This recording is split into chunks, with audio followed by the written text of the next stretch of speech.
যত বড় আল্লাহর ওলি হন, বাবা মা বদদুয়া দিয়ে দিলে সব শেষ, দুনিয়াও শেষ, আখিরাতও আমও শেষ। সালাম। এজন্য মা বাবার খেদমতের দরকার আছে না নাই?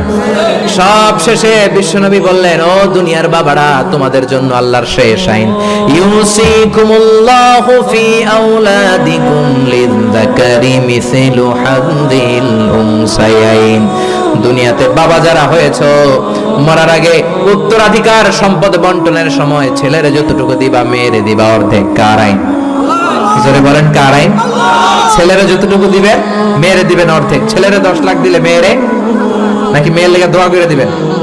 অনেকে কয়, মা তোর লেগে দোয়া করে দিলাম, তোর বাইরে সব দিয়ে দিলাম। তো দোয়া তো আপনি করবেনই, দোয়া ছেলের জন্য করবেন, মেয়ের জন্য করবেন, কিন্তু যে যেটার প্রাপ্য তাকে ওইটা দিবেন। রাজি আছেন তো? তাহলে আমরা বাবা মার কাছে দোয়া চাইবো, তাদের খেদমত করবো, আমাদের জীবনকে উজালা করে দিবে কে? আর বাবা মা আমাদের